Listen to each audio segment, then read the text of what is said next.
체크인스탁입니다. 오늘 봐야 될 부분들 미리 점검을 해드리죠. 함께해 주실 분 알파경제 김종혜 이사 모셨습니다. 안녕하세요. 네, 안녕하십니까? 예, 오늘의 첫 번째 포인트입니다.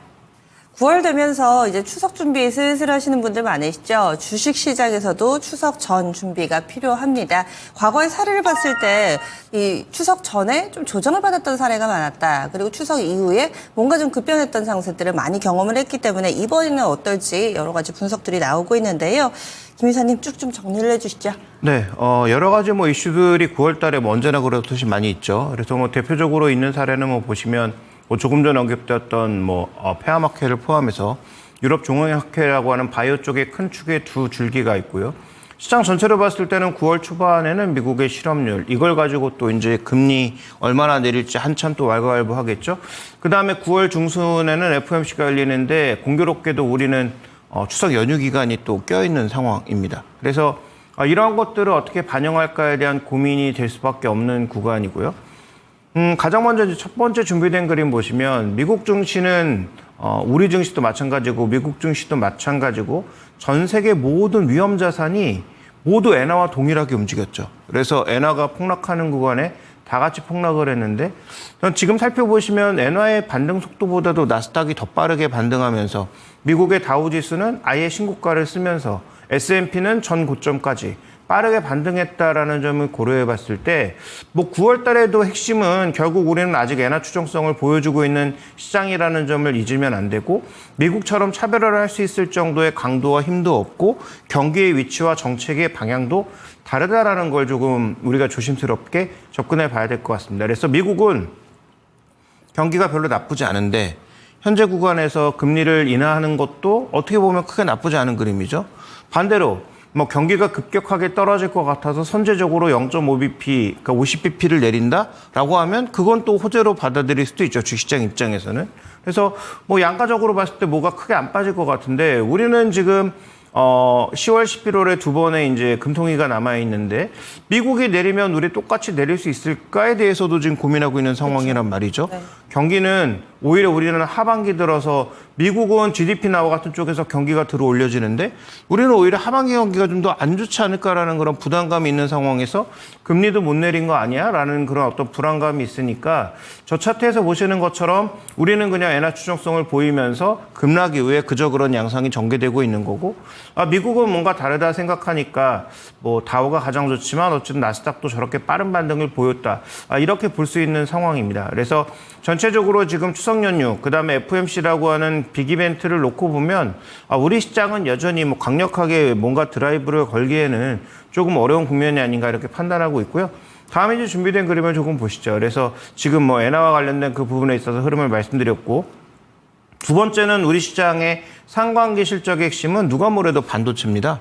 나 하반기에도 반도체예요. 그래서 반도체가 SK 사장도 나와서 직접 얘기를 했죠. 내년 1분기까지는 전혀 우려할 게 없다. 계속 좋을 거다라고 얘기하고 있는데, 근데 반도체 스팟 가격은 스물스물 떨어지고 있는 것이 지금 보이고 있는 상황입니다. 물론 주력 제품이라든지 HBM이라든지 이런 것들의 가격이 떨어질 일은 없지만, HBM이 지금 반도체의 전부가 아니잖아요. 그다음에 삼성전자 같은 경우에는 2분기 실적 서프라이즈의 핵심은 결국은 레거시 쪽의 약진이었단 말이죠. 근데 지금 이 디램 가격이 많이 빠지는 건 아니지만 슬슬슬 이렇게 빠지고 있다 보니까 이게 결국은 계약 가격도 건드리지 않을까라는 그런 부담감. 계약 가격을 건드리게 되면 그러면 실적 추정치가 또 바뀌지 않을까라는 그런 부담감이 나타나고 있는 상황에서 또 원화 강세로 갔단 말이죠. 원화 강세로 가니까 당연히 실적 한 3% 정도는 깎일 건데 거기에 이제 이렇게 가격까지, 그러니까 스팟 가격, 계약 가격 아니니까 당장 미치는 건 아니지만 스팟 가격이 계속 내려가면 계약 가격도 떨어뜨려야 되는 상황이니까 그런 부분들에 대한 부담감이 우리 시장은 느끼고 있는 양상인 것 같습니다. 따라서 전체적으로 보면 9월 달 넘어야 될 산은 여전히 많고 과거 사례에서도 우리가 항상 봤던 것처럼 이 추석이 좀 넘어가기가 어려웠고 그다음에 네? 추석을 잘 넘어가더라도 추석 이후에 변동성이 나타나는 구간이 많았다라는 계절적인 영향에서도 우리는 조금 조심해 볼 필요가 있지 않느냐 이렇게 판단하고 있습니다. 그러면은 추석 전에 조정 가능성이 좀 더 높다 이렇게 보시는 거죠? 일단 우리 시장은 어떻게 보면 2주 연속 거의 10일 넘게 횡보하면서 종목 장세를 계속 보였단 말이죠. 그러니까 이 구간 안에서도 뭐 일정 부분의 현금을 가지고 트레이딩을 하는 것은 저는 충분히 가능하다라고 보고 있고, 트레이딩이 가능한 뭐 종목군들은 뭐 이 세 번째에서 말씀드리긴 할 텐데, 전체적으로 지금 현재 구간에서는 여전히 닫혀 있는 장세. 그래서 일정 부분의 현금이 없으신 분들은 현재 구간에서도 저는 현금을 만드는 게 옳다라고 믿고 있고, 여러 번 말씀드렸지만 시장이 상승하면 대응 방법은 많은데 롱온리로 대응하는 일반 투자자의 입장에서 하락하면 기다리는 거 외에 답이 없단 말이죠. 근데 이렇게 뭔가 경기의 변동성이 큰 구간에서는 생각보다 굉장히 오래 기다릴 수도 있습니다. 진짜 좋은 종목이 아니라면. 그래서 뭐 밸류 비싼 종목이라든지 뭐 상반기에 많이 오른 종목군들에 대해서는 계속 보수적인 의견을 드리고 있는데, 반등 시 일단 현금 비중 확대가 첫 번째일 거고요. 그 다음에 우리 시장이 뭐 그렇다고 해서 뭐 미국 시장이 급락하지 않은 이상 뭐 우리 시장도 뭐 급락할 리는 뭐 적어 보이니까 종목 장세 정도가 전개되는 양상이라면 단기 기회를 노리시는 분들에게는 많이 올랐던 종목보다는 새롭게 뭔가 모멘텀을 받을 만한 종목군들을 아까 뭐 앞서 전문가들도 말씀해 주시는 것 같던데, 저도 뭐 동일한 의견입니다. 9월 달에도 종목 장세라면 9월 달에 뭔가 새로운 이벤트가 나올 수 있을 만한 종목군들을 보시는 게 맞고, 이벤트가 있더라도 많이 오른 종목에 대해서는 철저하게 이익을 실현하거나 이익을 뭐 고정하는 것도 방법이다, 이렇게 판단하고 있습니다. 네, 따라서 추석 전 지수보다는 종목에 집중을 해야 됩니다. 여기서 조금 더 들어가 보겠습니다. 두 번째 포인트는요, 바로 자동차 산업인데 월초 되면 여러 가지 지표들이 많이 나옵니다. 자동차도 한 달 동안의 판매 데이터가 월초에 집중해서 좀 발표가 되는데, 미국만 보면 착각이라고 헤드라인을 달아주셨어요. 자동차, 미국만 보면 착각, 어떤 의미인가요? 네, 미국은 좋아요. 여전히 좋고요. 그래서 오늘 뭐 주말에 나온 뉴스들 보면 뭐 현대기아차, 하이브리드차를 뭐 미국에 얼마 더 팔았다, 하이브리드 뭐 대박이다, 뭐 이런 여러 가지 뉴스의 뉘앙스가 나오는데, 미국만 보시면 안 되죠. 자, 우리나라의 지금 3대 축은 뭐 중국에서는 완전히 밀려 있고 인도 시장은 상대적으로 아직 작기 때문에, 그래서 우리가 좀 봐야 되는 3대 축은 미국, 유럽, 우리나라입니다. 미국은 좋다라고 말씀을 드렸고, 믹스도 좋고, 전반적인 환율도 좋았고, 판매 뭐 점유율 같은 것도 잘 유지가 되고 있는 상황이에요. 그런데 지금 보시는 유럽은 좋지 않고요. 그다음에 우리나라 내수는 더 많이 빠지고 있죠. 그래서 지금 우리 국내 판매량은 전체적으로 지금 한 7, 8% 하이싱글 정도로 좀 빠지고 있는 상황이에요. 전체가. 그래서 이 내수가 아직 뭐 차지하는 비중은 과거 대비해서 꽤 많이 줄었죠. 한 25% 내외로 꽤 많이 줄었고, 70% 이상의 해외니까 내수가 줄어든 거 충격이 뭐 괜찮다라고 볼 수 있을지도 모르겠는데, 중요한 건 국내 마진이 높은 상황이기 때문에 국내에서 이렇게 일정 부분 판매가, 그것도 고가 판매 차량이 좀 축소되고 있다는 건 계속 주목해 볼 부분이고요. 준비된 것처럼 지금 유럽은 보시면 전 그림부터 보여주시죠. 유럽은 지금 전체적으로 빠르게 하향하고 있는 상황입니다. 그러니까 지금 이게 우리가 못한다기보다는 전체적으로 지금 시장이 하향하고 있는 거예요. 그나마 지금 7월 달에 조금 올라간 국가가 이탈리아 정도인데, 이탈리아도 뭐 의미 있는 판매 대수를 기록하는 국가는 아니죠. 그래서 3대 축이라고 할 수 있는 독영푸, 그러니까 독일, 영국, 프랑스가 모두 별로 안 좋고요. 영국은 뭐 이번 달에 올랐지만 추세적으로 급격히 빠지고 있는 상황이고요. 그래서 이제 뭐 독일, 프랑스 정도가 지금 현재 마이너스를 보이면서 유럽 전체가 마이너스를 보여주고 있는데, 이 점유율과 브랜드별로 좀 살펴보면 7월 달의 흐름은 확연하게도 하이브리드 쪽이 강세를 보였는데, 여기선 일본 업체들만 득세했다는 거죠. 오히려 현대기아차는 빠지고, 그러니까 현대차는 뭐 소폭 밀렸고, 기아차가 조금 의미 있게 빠졌고, 그 다음에 일본 차들은 아주 드라마틱한 역전으로 혼다, 도요다가 크게 시장 점유율도 늘리고 판매 대수도 늘려나가는 그런 모습을 보였다는 것. 포드는 완전 헤매고 있고요. 그래서 지금 뭐 미국 차는 뭐 거의 뭐 우리보다 더 처참한 그런 상황이고, 우리나라 차는 뭐 약보합세 정도. 그 다음에 지금 일본 차들이 이 하이브리드 쪽에는 강세를 보이면서 유럽 시장 쪽에서 판매가 오히려 유럽 업체들보다 대거 늘었단 말이죠. 네. 그래서 이런 추이를 놓고 봤을 때 뭐 3대 축 중에 두 가지 축이 축소되고 있다면 자동차가 정말로 좋게 볼 수 있나에 대해서 좀 고민이 필요한 부분이긴 합니다. 물론 현대차가 굉장히 강력한 인베스터 데이에서 주주환원책을 내놨고, 뭐 미래 그림을 잘 그리고 있기 때문에 그런 측면에서의 긍정성을 인정한다고 하더라도 어쨌든 현재 판매가 떨어지면 안 되잖아요. 그다음에 120조 투자하기 위해선 강한 마진이 계속 유지돼야 될 텐데, 판매가 줄어들면 자연스럽게 뭐 프로모션비 같은 것들이 올라갈 수밖에 없고, 경쟁을 늘어나는 과정에서는 뭐 자연스럽게 여러 가지 그 판매 유인책들을 쓸 수밖에 없는 상황이니까 그러면 뭐 유럽이나 국내에서 모두 마진이 떨어지고 미국 쪽에서도 마진이 추가적인 상승이 제한적이라면 이런 부분들은 부담으로 다가올 수 있다는 점에서 우리가 좀 주목해 봐야 되지 않느냐 이렇게 보고 있습니다. 어제 나온 데이터 보니까 현대기아차가 1월에서 7월까지 하이브리드 판매가 22만 대 수출을 했다. 뭐 전년 대비 35% 증가했다. 이렇게 이야기를 하고 있는데 조금 전에 이것은 하이브리드카 포함해서 전체로 데이터를 잡으신 거죠? 그 하이브리드 차 자체가 늘었다는 거고요. 그게 미국에서 늘었다는 겁니다. 그다음에 뭐 말씀드렸던 것처럼 뭐 유럽 쪽에서는 상대적으로 일본의 약진이 좀 더 보이고 있는 상황이고 미국에서도 하이브리드 차량 자체는 여전히 일본 쪽이 좀 더 우위를 차지하고 있다라고 봐야 되겠죠. 다만 뭐 가격 경쟁력이나 이런 요소들에서 최근에 이제 한국 그 하이브리드 차들이 조금씩 늘고 있는 건 사실이고요.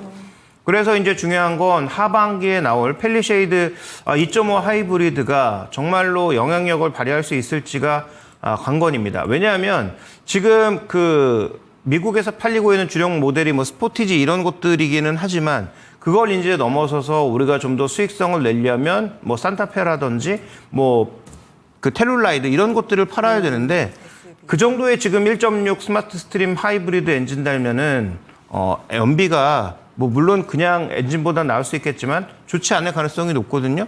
근데 미국의 카페 규제가 유지되는 상황이라면 우리는 무조건 여행차를 팔면서 특히 뭐 제네시스나 텔룰라이드 같은 이 차들의 그 연비가 굉장히 좋지 않기 때문에 내년인가가 아마 미국의 전체 자동차 회사의 연비 기준이 19km일 거예요. 리터당 19km.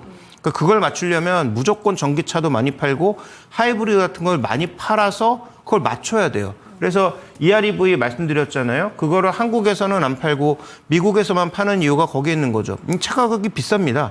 그래서 우리나라에선 뭐 팔아도 안 팔릴 것 같으니까 아예 우리나라에서 내놓을 계획이 없고 미국 같은 데서 그 카페 규제 맞추려고 이제 이런 쪽으로 몰고 가는 거예요.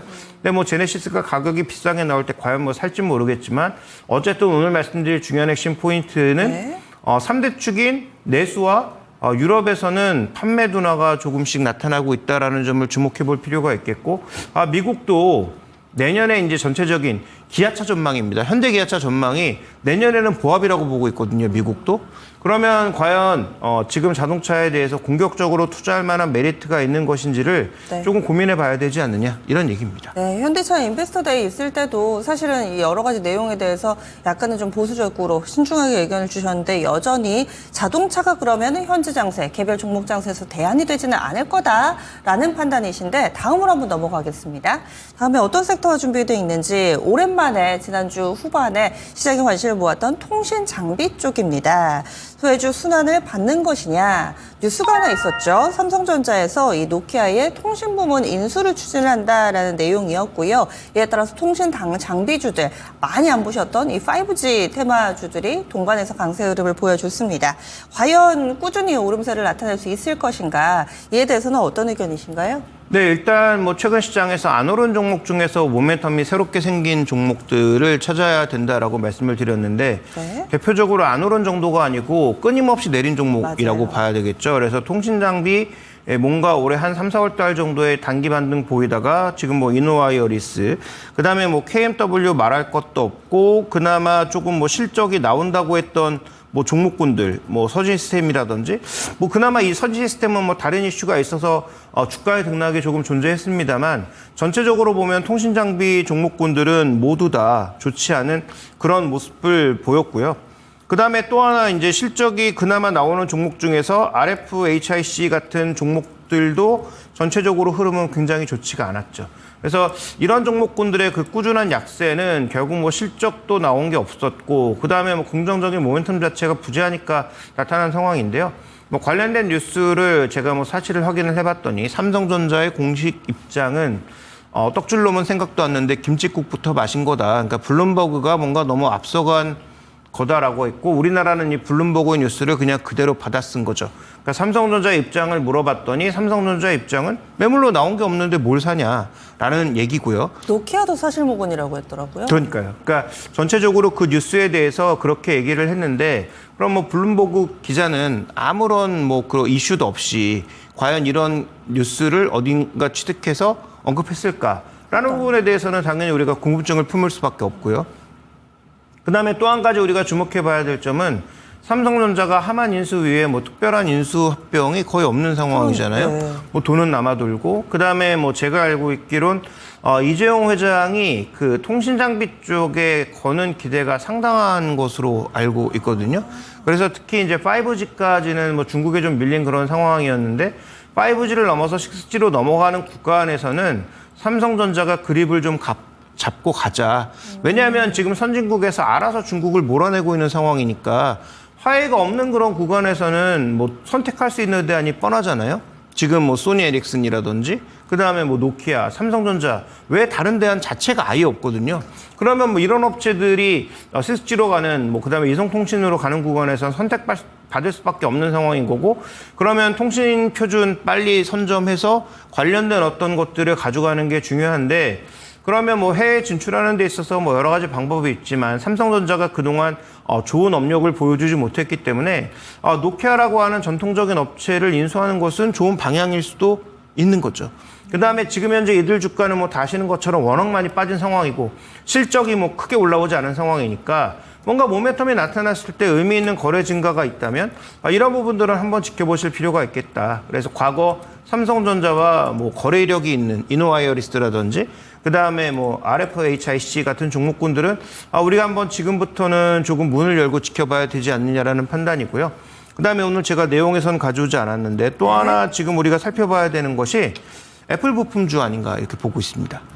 지난 금요일에 굉장히 강했어요. 그렇죠. 뭐 자화전자도 뭐 10% 이상 올랐고, 그다음에 최근에 뭐 LG노텍 같은 경우에도 다시 조금 움직이기 시작하고 있고 이런 흐름이 나타나고 있는 건 결국 9월 초반에 발표되잖아요. 9월 10일 날 16. 발표되는 것으로 지금 뭐 제품이 그때 나오는 건 아니지만 제품 소개가 되기 때문에 뭐 그와 관련된 종목군들의 모멘텀이 뭐 순환매 정도로 유입될 수 있지 않을까라고 본다면 그러면 IT 부품 쪽이라든지 이런 통신 장비 쪽에서 과거 삼성전자와 연을 맺고 뭔가 움직였던 종목군들에 대해서는 뭐 우리가 한번 눈 찍고 찾아볼 필요가 있지 않느냐 이렇게 보고 있습니다. 만약에 이번에 노키아 통신장비 사업부문 인수가 뭐 제로 전혀 없었던 일이 된다 하더라도 이쪽 산업은 계속해서 너무 안 좋았기 때문에 좋아질 일만 남았다 이렇게 보시는 거세요? 뭐 그렇게까지 보진 않는데 만약에 관련 이슈가 정말 아무 이유도 없이 뭐 기자가 소설로 쓴 거라면 말씀해 주셨던 것처럼 전혀 투자 의미가 없지만 만약에 이런 움직임이 있었기라도 한다면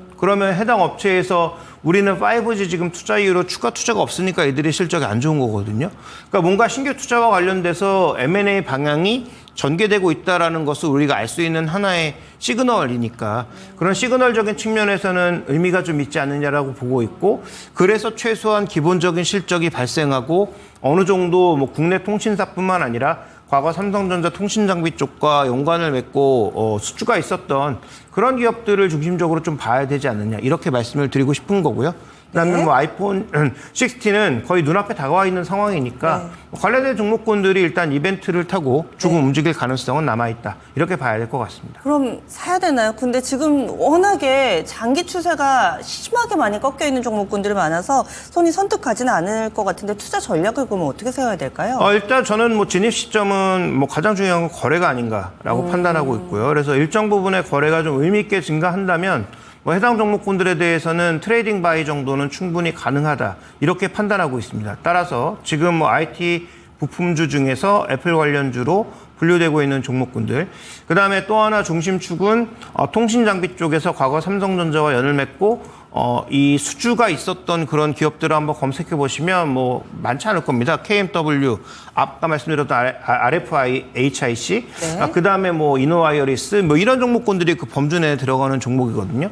그러니까 뭐 당연히 뭐 실적 확인도 필요하고 여러 가지 확인이 필요하겠지만 일단 이렇게 장기적으로 하락한 종목군들은 거래가 좀 붙기 시작하면 어느 정도의 가격 회복은 가능하기 때문에 장기 투자 관점에서라기보다는 단기적인 트레이딩 차원에서 충분히 접근 가능하다라고 보고 있고 아이폰 16도 지금 뭐 판매량을 10% 이상 생산량을 늘린다 뭐 이런 얘기가 나오고 있는 상황이니까 네. 분명히 말씀드렸지만 셀인 효과까지는 확실한 겁니다. 셀아웃은 지켜봐야죠. 근데 셀인 효과가 일단 확실하기 때문에 지금 현재 구간에서 제품이 뭐 10월달 이후에 나올 것을 생각해 본다면 어느 정도의 그 실적은 뭐 9월달까지는 모멘텀이 이어질 수 있다 이렇게 봐야 될 것 같습니다. 그럼 거래가 느는 시점에서 들어가서 어느 정도 단기적으로 상승을 챙기고 나오는 그런 전략.